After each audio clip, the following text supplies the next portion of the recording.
Salut les bricoleurs, bienvenue dans cette nouvelle vidéo. Aujourd'hui, on va renforcer cet escalier. On va commencer par cette partie-là et ensuite vous verrez en bas au niveau du toilette, on va rajouter deux gros poteaux.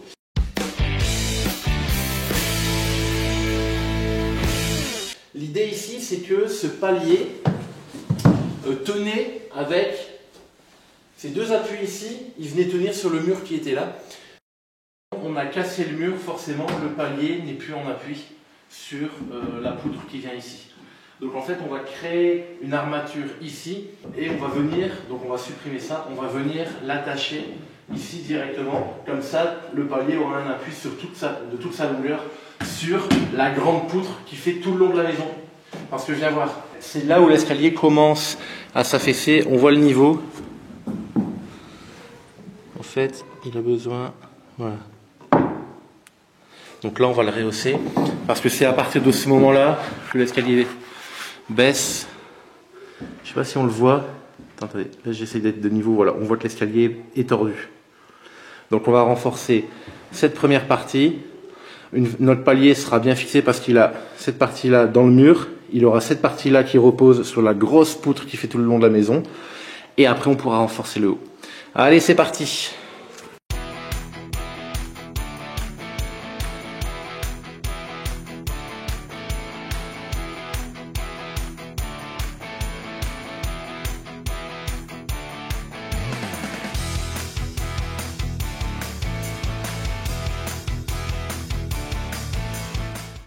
Là du coup, grâce à la tronçonneuse, j'ai coupé tout ce qui pouvait dépasser, donc j'ai un bord plat. Maintenant j'ai acheté une planche de contreplaqué. On va faire un gabarit avec le contreplaqué qu'on va pouvoir mettre au sol. Et à partir de ce gabarit, sur ce gabarit, on va pouvoir couper nos tasseaux qui vont venir suivre le gabarit. Et quand on va le mettre en place, ça va être pile poil.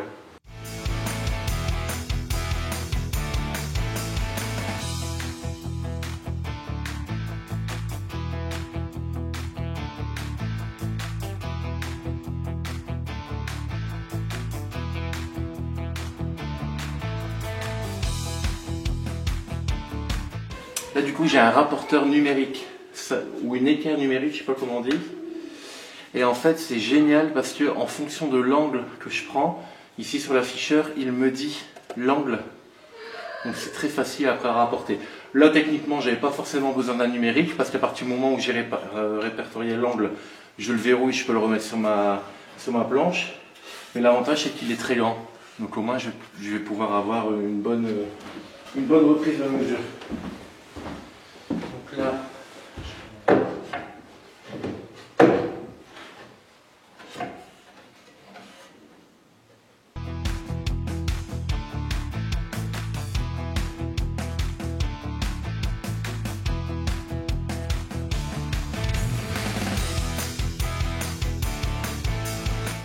on a notre patron, on va le placer.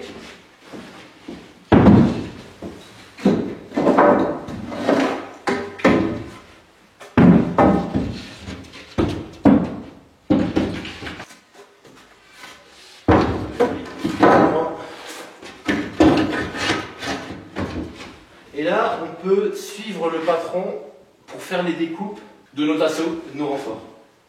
Allez, ça, on est par terre. Lui va venir se fixer dessus. Et là, du coup, on va faire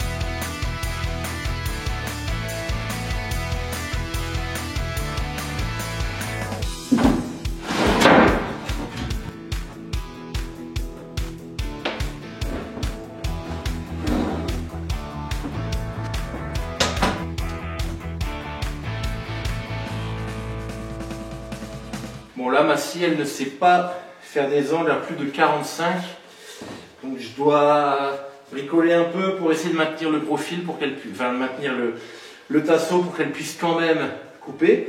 Mais comme elle est un laser, ça va bien.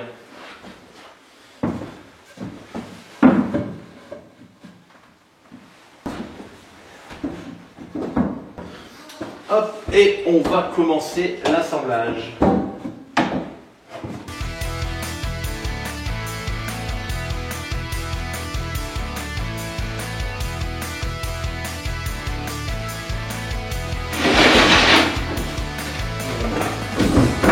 À l'envers. On va fixer ça ici.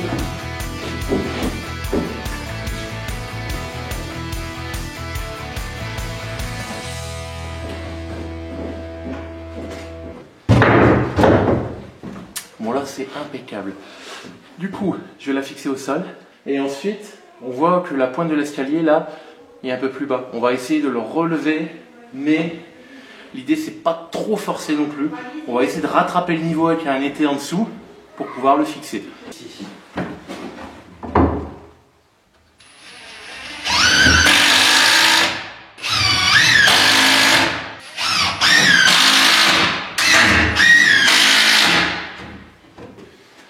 Ici, on a le pot.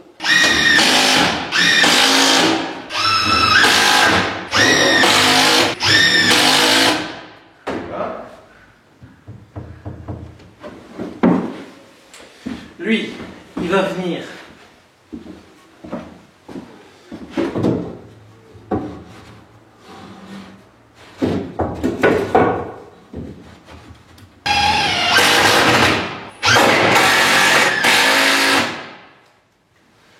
et ici. Voilà, donc lui il tient. Là maintenant, on va essayer de le remettre de niveau.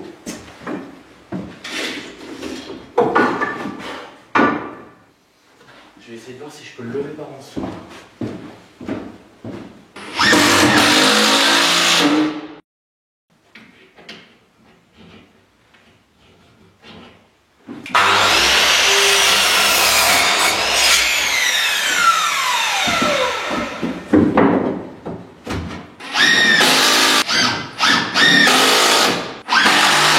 Voilà. C'est renforcé. Donc voilà, le palier qui est là maintenant, il ne peut plus s'affaisser parce qu'il est en appui sur la structure. Au final, j'ai pas réussi à remettre le palier droit, il était trop enfoncé. L'idée de toute façon, celui-là, c'était pas forcément de le mettre réellement droit, c'était de le renforcer pour qu'on puisse déjà intervenir sur l'étage. Là, ici, j'ai une petite différence sur un angle. Je vais le reprendre pour remettre l'escalier, le bord de l'escalier et la structure que j'ai faite pour les mettre à niveau. Je vais les reprendre nickel. Comme ça, après, on pourra retourner au grenier parce que cette partie-là sera renforcée et on pourra aménager cette pièce. Maintenant, il me reste voilà, du coup à faire pour le mettre nickel. Mais en tout cas, je suis content, ça a été vite.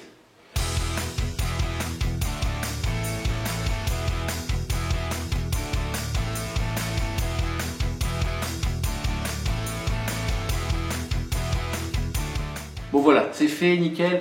Il restera simplement un petit bandeau à mettre sur le dessus. Je passerai un petit coup à la fleureuse avec une belle fraise pour faire des beaux petits angles. Et ensuite, on plaquera le dessus. Mais au moins, là maintenant, tout est d'aplomb. Ici, tout est de niveau. Hop, on repart droit. Voilà, donc cette pièce pourra être finie. Maintenant, on passe aux toilettes. On va continuer les toilettes. Je vais intégrer l'armoire. Comme je vous l'avais dit la dernière fois, j'aime bien intégrer des armoires dans le vide sanitaire qui est perdu. Donc on va faire ça tout de suite. Alors j'ai réglé mon laser. Hop. Au moment où j'ai fait le toilette, où j'ai installé les toilettes, j'ai mis un rail derrière le plateau à cet endroit-là et un rail sur le mur. Comme ça, ça me permet d'avoir une surface plane. Et dessus, je vais visser une petite une chute de bois que je vais mettre ici. Hop. Je vais mettre 4 vis. Et l'armoire, du coup, va poser sur cette chute de bois et sera reprise sur les tasseaux qu'on va découper tout à l'heure. Donc là, l'idée, c'est, j'ai mis mon laser, je vais découper à la hauteur de la tablette de bois que j'ai installée. Là, pour installer l'armoire, c'est simple. On prend l'axe du toilette, donc on se fie à l'axe de la platine des boutons pour tirer la chasse d'eau, si vous l'avez bien mis dans l'axe. On mesure notre armoire, donc moi elle fait 420 de large, on divise par 2, 210, et de l'axe, je fais 210 de chaque côté. Et là, on trace notre rectangle. C'est parti.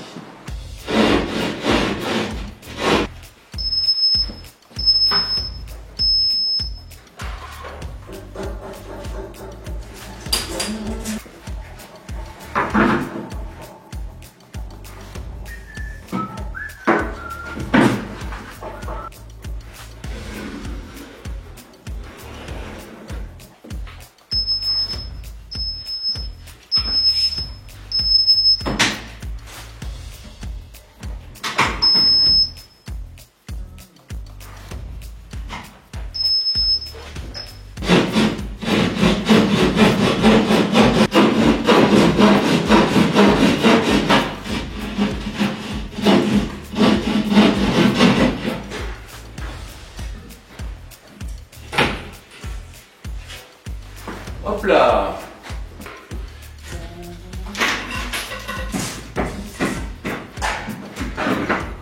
Hop, on va fixer la tablette.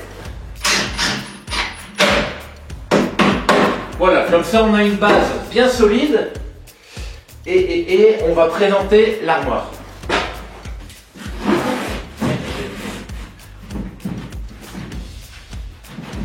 L'armoire est rentrée, nickel. Donc maintenant, on va découper 2 tasseaux qui vont venir se fixer de chaque côté de l'armoire. Je vais vous montrer en détail après avec la vue détaillée. En fait, l'idée, c'est de mettre 2 tasseaux qui viennent se visser sur le placo. Et à l'intérieur du meuble, on va mettre des vis qui vont venir reprendre les tasseaux. Comme ça, une fois que tout sera posé, on pourra dévisser à l'intérieur de l'armoire les 4 vis pour pouvoir l'enlever. On fait ça en gros plan. On va retirer notre armoire pour fixer les tasseaux.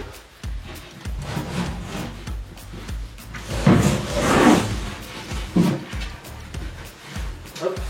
Voilà le type de tasseau, donc j'ai pris ce que j'avais, hein. C'est du 35. On peut mettre plus petit. Hop, on va les fixer ici.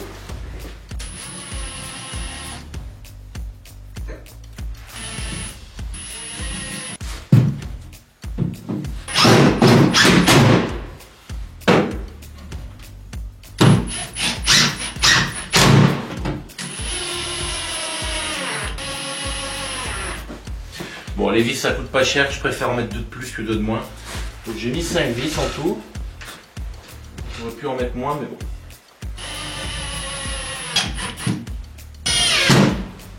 Voilà, et on réinstalle l'armoire. Hop.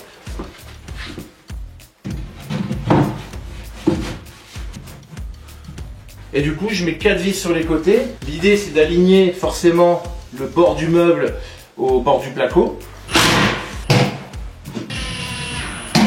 Ensuite, ce qui restera à faire pour boucher les bords du placo, c'est de mettre un petit méplat un peu plus large que l'épaisseur de notre armoire. Donc là, ça doit être du 15. Donc admettons, on prend des petits méplats de 20 et on vient comme ça ici le fixer dessus et ça cachera le placo. Parce que si on met de l'enduit, si on met de l'acrylique, on n'aura plus la possibilité de l'enlever facilement, il va falloir mettre un coup de cutter, c'est pas le but. Donc on va mettre un petit méplat, ça va cacher les bords et on pourra l'enlever facilement. Et voilà. Voilà pour l'armoire de toilette qui est intégrée. Maintenant on continue sur les toilettes, on va faire les poteaux pour les escaliers, pour les renforcer. Et une fois qu'ils seront installés, on va pouvoir installer le bâti de porte entre ces 2 poteaux et finir de plaquer les toilettes. L'escalier a 2 poutres de 100 par 100 qui sont là mais qui s'arrêtent ici. Ces 2 poutres là sont en suspension et ce qui fait que l'escalier a bougé légèrement, donc là c'est pas trop grave sur cette portion d'escalier. Il n'y a pas vraiment bougé, mais disons qu'au grenier il a bougé davantage. L'idée c'est comme on va faire des cloisons, quitte à faire des cloisons, autant faire en sorte de mettre 2 nouveaux poteaux qui descendent jusqu'au sol, comme ça l'escalier aura une bonne assise. Et après, on pourra du coup renforcer l'escalier du haut. On a une scierie à côté de chez nous. C'est top. On a acheté 2 poutres en chaîne. Du coup, comme la même essence que l'escalier. Donc en chaîne, en 100 par 100 du coup. Et on va les fixer, on va usiner un peu l'escalier pour pouvoir y fixer ces nouvelles poutres.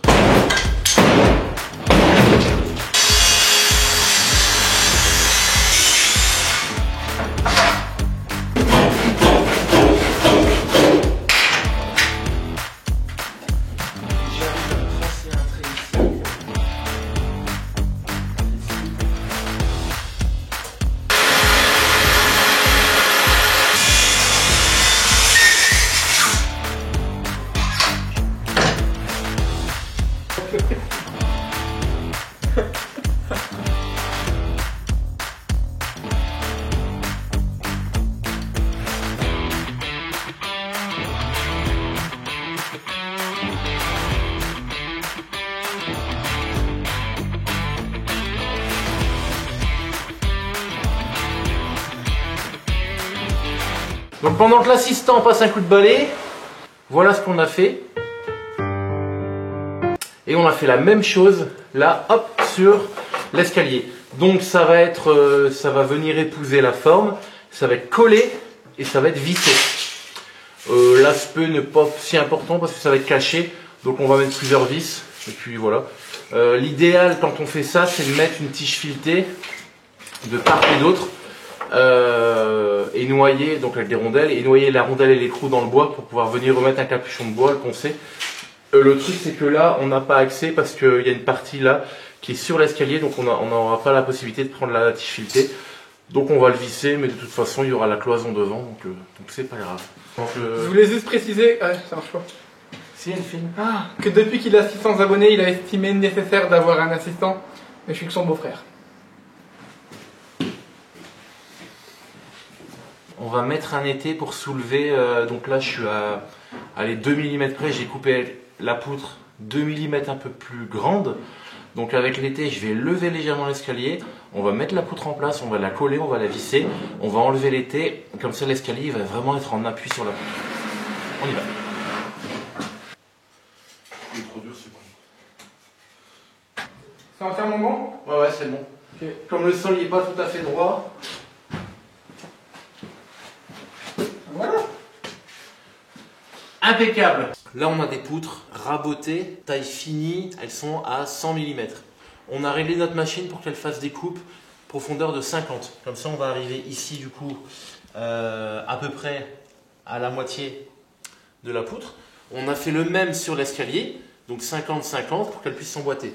Maintenant ce qu'il faut c'est définir, donc on est parti sur une longueur de 10 cm. Hop. Là, on va prendre notre machine et on va enlever du coup 10 cm de bois sur 50 de profondeur, donc 100 sur 50, et elle va pouvoir venir épouser parfaitement la poutre de l'escalier.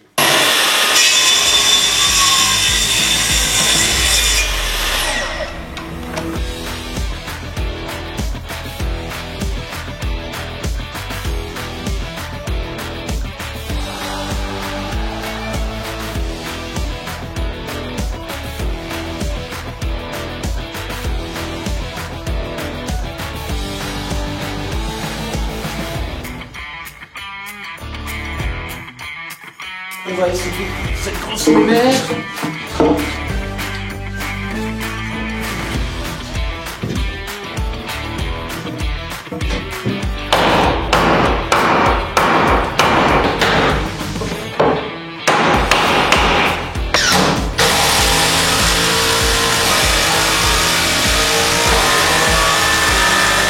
Alors du coup c'est terminé, ce qu'on a fait, on voit un peu de loin, on a tout fixé et on a mis un peu de pâte à bois, donc c'est pas encore hyper esthétique dans le sens où il y a des petits éclats sur le bois, donc on a mis de la pâte à bois, on est en train de laisser sécher pour tout bien poncer.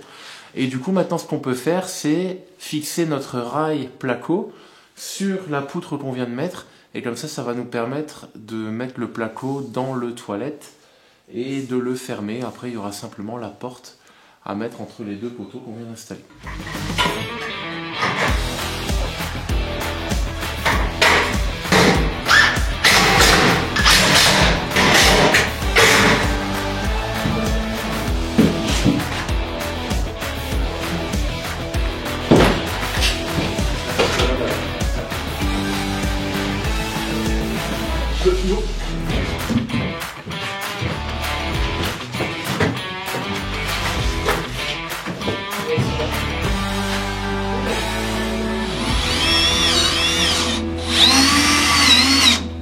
Bon, je te prends rapidement parce que je suis en train de continuer mes toilettes et je galère avec la porte.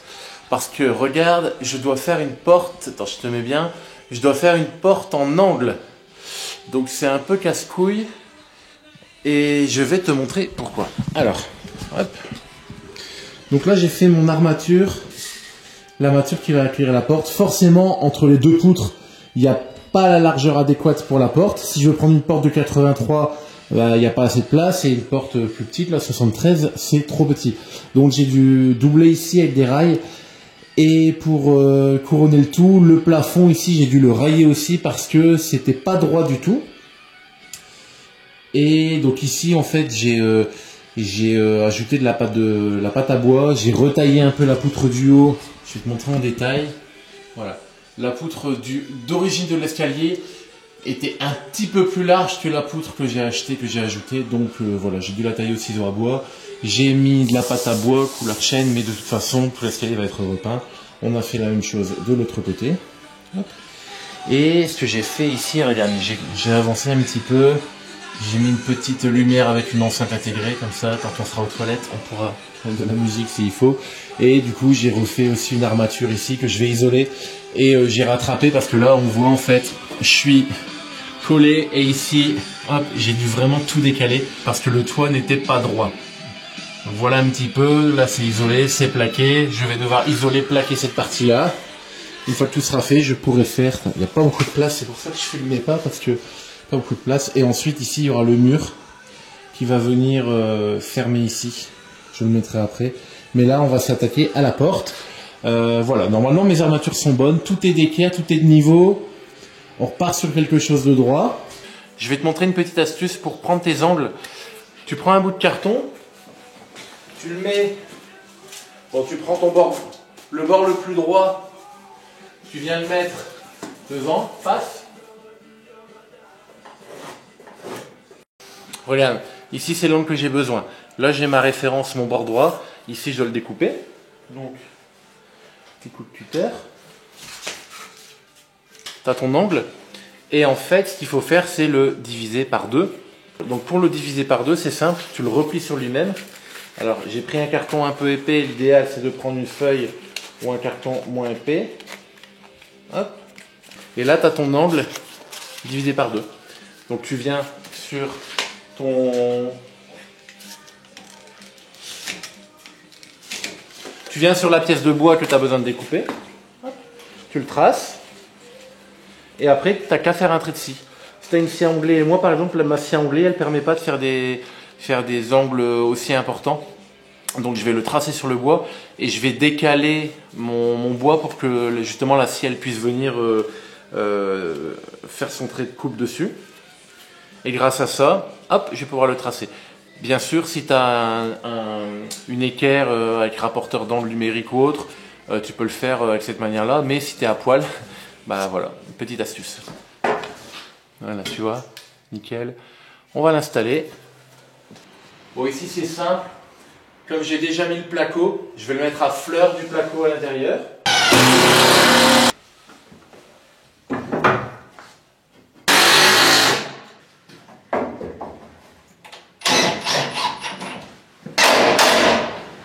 J'ai fini de poser le bâti et j'ai fixé les deux côtés ici. Je voulais le faire avec un tasseau. Et au final, avec les chutes, j'ai pu le faire. Bon, il y a un assemblage en plein milieu. On pensera mettre un peu de pâte à bois et ça se verra pas. Parce que de toute façon, ici, tout va être peint en blanc. On va repeindre l'escalier complet. On pense en blanc. Après, on verra peut-être la couleur, mais en tout cas, on le repeint.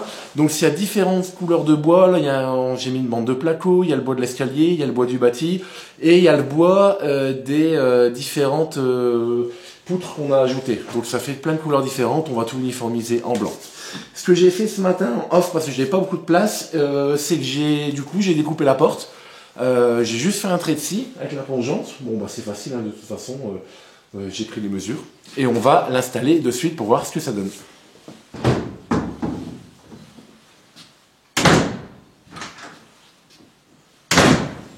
Voilà, parfait.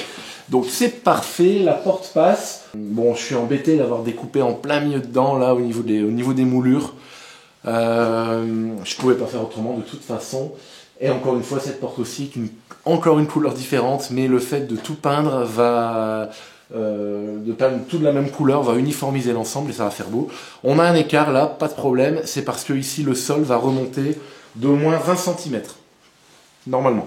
Avec le plancher chauffant, en fait on va rattraper la première marche de l'escalier, on doit être à 15-20 cm, et on va avoir comme ça un sol uniforme partout dans la maison, parce qu'aujourd'hui le bureau, la buanderie ont une hauteur différente par rapport au séjour, et comme on veut en faire une pièce, une grande pièce, et que ce soit qu'il n'y ait pas de marche, et comme on doit mettre un plancher chauffant, c'est l'occasion du coup de tout remettre de niveau. Donc c'est aussi pour ça que on a un écart ici qu'on comblera avec le coulage de la dalle, de la chape. Qu'est-ce qu'il nous reste à faire? On va s'attaquer du coup à l'intérieur du toilette. J'aurais peut-être du mal à filmer, on verra comment on peut s'arranger. Donc il reste à plaquer le plafond, l'isoler. On va l'isoler parce que je vais y faire une boucle avec le plancher chauffant. Comme ça, les toilettes seront chauffées, le hall d'entrée aussi, et histoire de garder un peu la chaleur et de... Voilà, bon, moi j'ai des chutes d'isolant, je vais les mettre sous la descente de l'escalier, donc dans l'armature que je viens de faire. Et ensuite, on descendra ici. Hop, ici il y a un mur, hop, qu'on va descendre, qui va finir justement de cloisonner les toilettes, et on pourra y installer le petit lave-main. J'ai pris un lave-main d'angle chez Leroy Merlin, un petit lave-main d'angle qu'on pourra mettre comme ça. Au moins le toilette sera nickel. Donc voilà, vous l'avez compris, on termine le toilette aujourd'hui. Allez, c'est parti!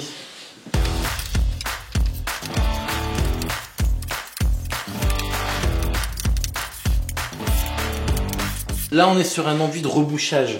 Donc l'idée, c'est de ne pas le faire hyper lisse. Au contraire, s'il est légèrement creusé vers l'intérieur, c'est mieux. Parce que j'ai pas envie de le poncer pour après mettre mes bandes. Je préfère le charger un peu, le remplir à l'intérieur qui est légèrement creusé. Il va faire sa fonction, il va reboucher les grands trous.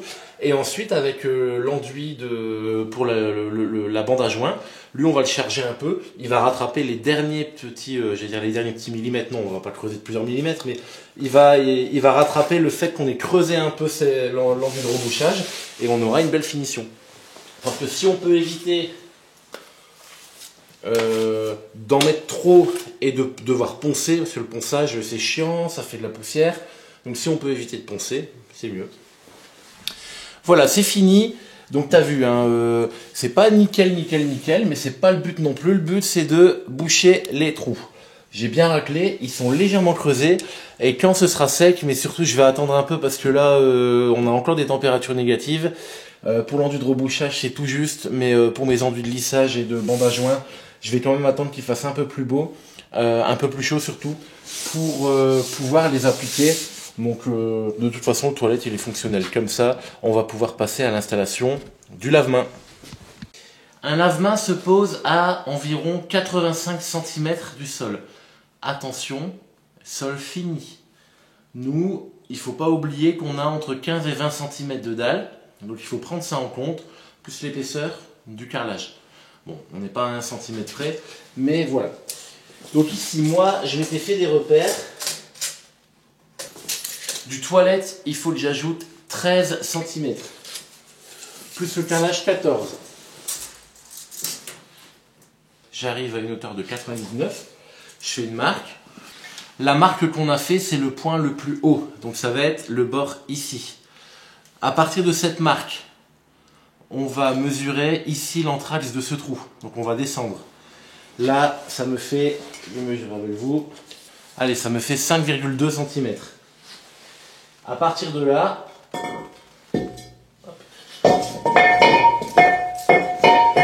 on reprend le trait qu'on avait fait. On descend de 5,2. Et là, on a trouvé la hauteur des trous qu'on devra faire. Maintenant, un coup de laser. Avec le laser, comme c'est dans l'angle avec un niveau, c'est pas forcément évident. Alors qu'avec un laser, on sera parfait. Hop. Je sais pas si tu vois bien. Et ensuite, on va repérer la distance des trous par rapport à l'angle. Voilà, on a l'emplacement de nos trous. Maintenant, tout dépend du mur Il n'y a pas de fixation livre avec, peut-être ça dépend des lavabos. En tout cas, moi, j'en ai pas. Ça dépend de la nature du mur, si c'est du béton, si t'es en placo, si t'es en torchis, j'en sais rien. En tout cas, moi, c'est du placo. Donc, je vais regarder un peu ce que je vais faire. Je vais peut-être rajouter un renfort en bois pour me visser directement dans le bois. Pour être sûr que si un enfant s'accroche dessus pour se lever, je sais pas pourquoi, on sait jamais ce qui peut arriver, ça puisse tenir. Dans tous les cas, je vais le coller. Donc je vais mettre de la PU sur les deux faces. On va le coller, le visser et ça devrait tenir.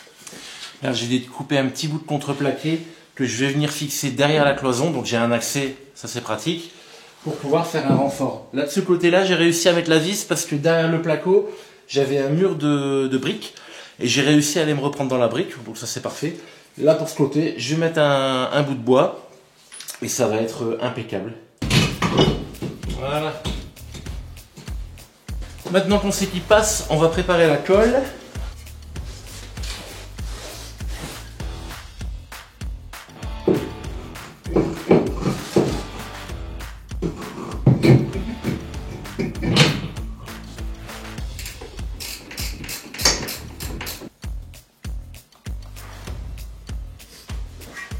Bon, on va ruser. Elle m'emmerde un peu parce que la fixation qui va chercher le mur en brique, elle tient pas fort. Donc je vais faire une cale pour le mettre de niveau pendant qu'il sèche. Bon voilà, je vais le laisser sécher. J'ai mis une cale en bas, je sais pas si ça se voit, ouais. J'ai mis une cale parce que la fixation du fond, elle tient pas des masses. Elle est en train de, à mon avis, la cheville, elle s'en va du mur, de la brique. Donc j'ai mis pas mal de colle, on va le laisser sécher. On va aller manger, c'est très important. Et on va aller chercher ce qu'il faut en flexible. Je regardais pour mon évac. Je vais regarder aussi si j'ai tout ce qu'il faut pour les tuyaux d'évacuation. Normalement, c'est bon. Et qu'est-ce qui restera? Bah, c'est tout. C'est parti. Là, je vais faire un petit trou par en dessous parce qu'en fait, derrière ici, on va regarder tout à l'heure, on est dessous l'escalier. Et j'ai la possibilité d'intervenir. Donc le flexible et le siphon, on va les faire passer à travers le mur et on fera le raccordement derrière.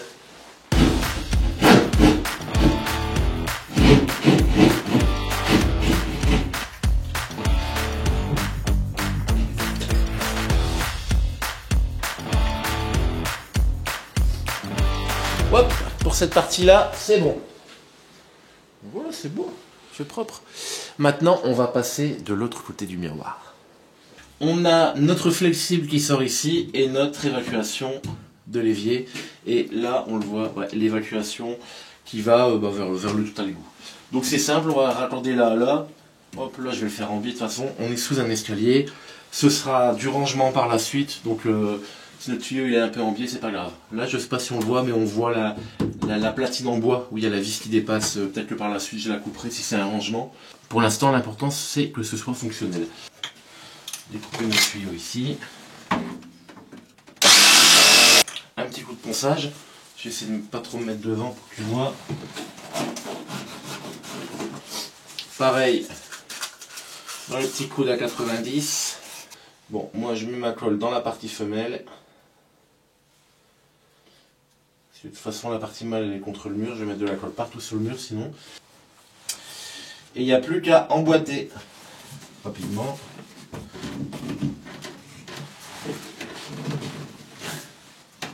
Ça aurait été visible, on n'aurait pas fait comme ça, on aurait fait un angle, on aurait fait longer le mur, on serait parti. Là, on est dans un placard. Je ne vais pas m'emmerder.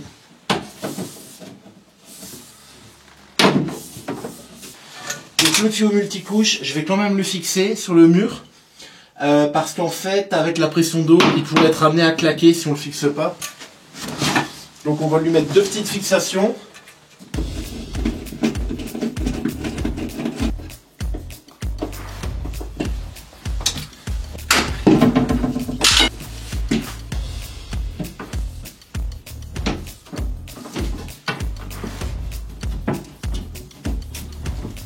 Je t'avais déjà montré un dans une autre vidéo. Petit épavureur avec des lames de chaque côté, des petites lames. Comme ça, ça chanfreine. Ça remet le tuyau à la bonne dimension, ça l'élargit légèrement et ça chanfreine les bords. Et tout ça en une opération. On va lui mettre son raccord.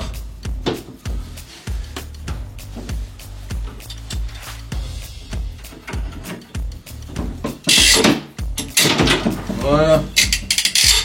30 secondes. Alors je vais le mettre dans son emplacement. Voilà. Bon, c'est propre. Bon, on va y mettre un petit coup de clé à molette pour bien serrer. Là, je vais enlever les étiquettes parce que j'aime pas laisser les étiquettes sur les évacs. Bon, ça y est, j'ai mis en eau. On va essayer. Donc déjà, j'ai mis sous pression. J'ai pas de... Attendez, hop, je vais prendre à l'envers. J'ai pas de fuite ici. Je n'ai pas de fuite là-bas derrière. Il n'y a pas de goutte à goutte. Donc comme c'est sous pression, c'est très bien. Il n'y a pas de fuite. Maintenant, on va essayer, voir si...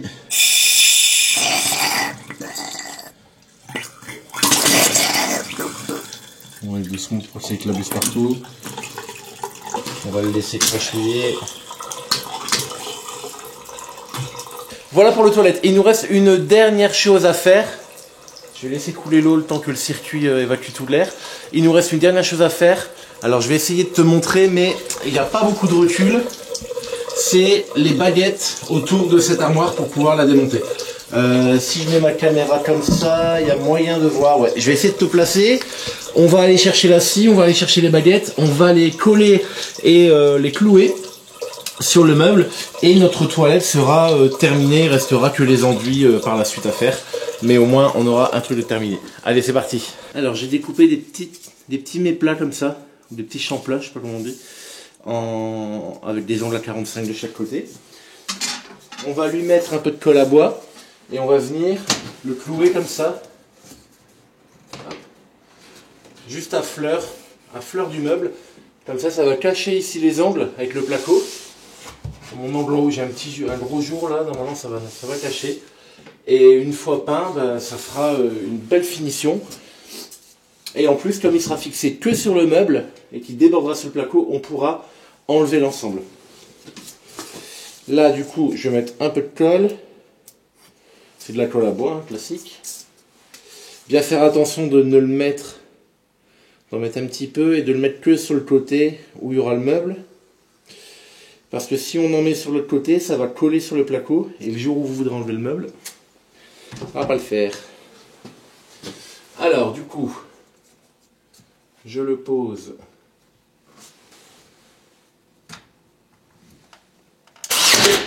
Voilà. Désolé, je suis devant, mais il n'y a pas beaucoup de recul dans le toilette.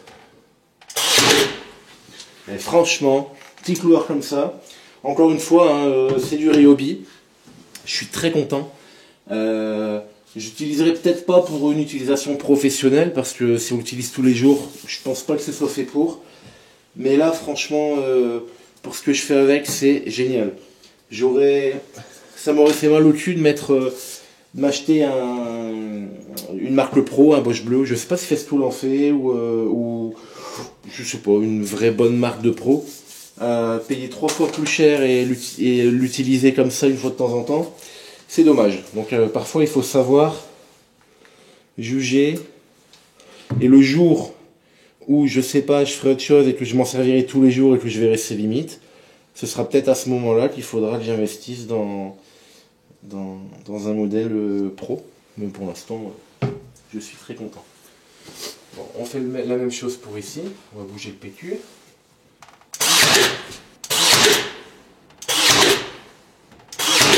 Voilà. On va profiter d'avoir du PQ à disposition pour essuyer tout de suite la colle qui déborde.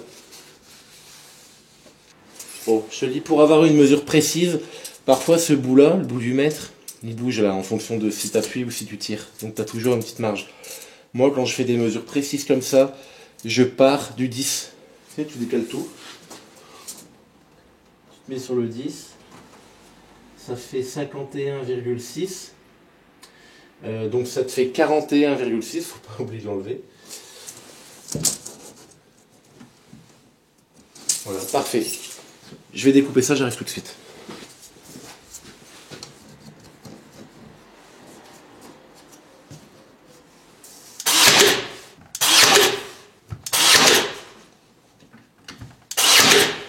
Voilà, voilà, voilà. Bon, ça rend bien. Hein. Alors ici, il y a juste... Je te cache rien. Là, ici, tu vois, quand je vais mettre de la pâte à bois, tu vois qu'ici, elle va remonter un petit peu. Donc ce sera l'occasion avec la ponceuse de venir poncer en appui comme ça avec l'orbital tout le long. Comme ça, au moins, ça va bien plaquer, ça va bien faire propre. Et voilà.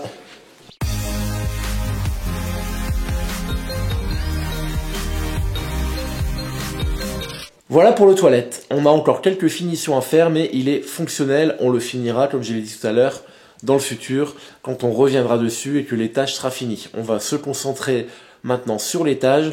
On a pas mal de taf, mais ça, ce sera dans une prochaine vidéo. Merci de m'avoir suivi. N'oubliez pas à vous abonner et de mettre le petit pouce bleu. Allez, à bientôt.